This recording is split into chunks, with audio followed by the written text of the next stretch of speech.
اعتکاف کا سب سے بڑا مقصد تو نبی کریم صلی اللہ علیہ وآلہ وسلم نے خود ہی ارشاد فرما دیا کہ جب آپ نے پہلے عشرے کا اعتکاف کیا، پھر دوسرے عشرے کا اعتکاف کیا، اچھا، پھر اس کے آخری دن آپ صلی اللہ علیہ وآلہ وسلم نے خیمہ مبارکہ سے اپنا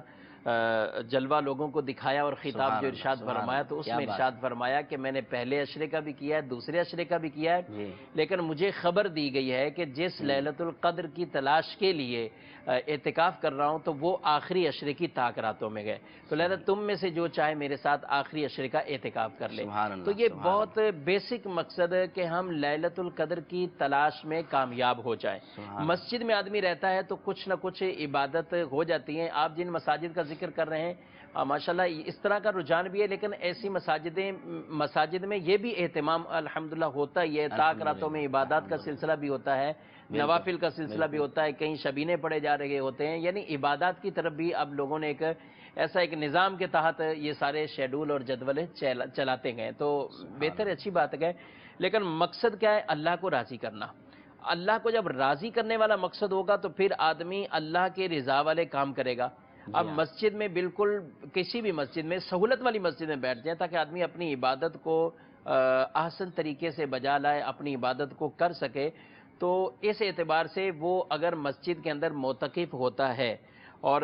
یہ چاہے اس طرح کے مجمع والی مسجد تلاش کر لیتا ہے یا چاہے کوئی اور تنہائی والی، لیکن مشورہ اس میں یہی ہے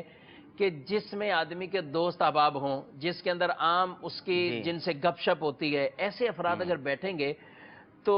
اب اس میں کہیں ایسا نہ ہو کہ وہ مقصد ہی دور چلا جائے عبادت کا، وہ اپنے ہی معاملات میں پڑے رہیں گے، کیونکہ بعض اوقات جو وہ گروپ اور ٹولیاں بن جاتی ہیں نا کہ 10 بندے ایک ہی دوست احباب مل کے سارا سال، تو کبھی ایسا نہیں ہوتا کہ رات پوری کہیں رہتے رہیں، وہ اعتکاف کے نام سے کسی مسجد میں جمع ہو جاتے ہیں۔ اب وہ 10 بندے اگر اعتکاف کے نام سے ایک ہی جگہ پہ جمع ہو رہے ہیں اور وہ بیٹھ رہے ہیں، تو اگر تو ان کا مقصد یہی ہے کہ ہم مل جل کر عبادت زیادہ سے زیادہ بجا لائیں گے تو بہت اچھی بات ہے، فبیہا۔ لیکن اگر ان کے مقاصد میں یہ چیزیں ہوتی ہیں کہ اچھی ہماری ایک پکنک ہو جائے گی، اچھے طریقے سے ہم اپنی مرضی سے رات گزارتے رہیں گے، اور ایسوں کی بھی کمی نہیں ہے کہ جو نمازیوں کو، مسجد کی انتظامیہ کو، بلکہ وہ لوگ جو اعتکاف کرنے ہی عبادت کے لیے آئیں ان کو بھی پریشان کرتے رہتے ہیں، اور بعض اوقات لڑائی جھگڑے تک کے معاملات یہ مسجد میں ہم دیکھتے ہیں، عام طور پر اس طرح کے معاملات بھی آ جاتے ہیں، یعنی بالکل ایک گروپ کی شکل اختیار کر جاتے ہیں، تو یہ تو اللہ کو ناراض کرنے والی چیزیں ہیں۔ اگر کہیں اجتماعی طور پر بھی اعتکاف کرنا ہے تو مقصد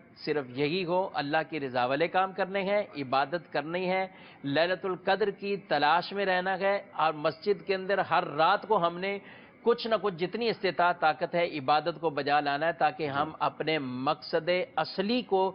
حاصل کر سکیں۔ اگر ایسا نہ ہوا، یعنی آدمی صرف دوستی کی وجہ سے جاتا ہے تو پھر مسجد کی کئی طرح کی بے حرمتیاں کر کے وہ آدمی گناہگار بھی اب مفتی صاحب ہوتا یہ ہے نا کہ اب دیکھیں میرا ایک دوست بیٹھ رہا ہے، اب 10 دن میں نے اپنے گھر والوں سے کٹ جانا ہے، میں نے اپنے دوستوں سے کٹ جانا ہے، ایک ہی جگہ پہ 10 دن میں نے گزارنے ہیں، تو میں وہاں بیٹھوں گا کہ جہاں میرا کوئی جاننے والا، میرا کوئی دوست بیٹھا ہوا ہوگا، چلو کچھ جو ہے وہ وقت اچھا گزر جائے گا۔ اب دیکھیں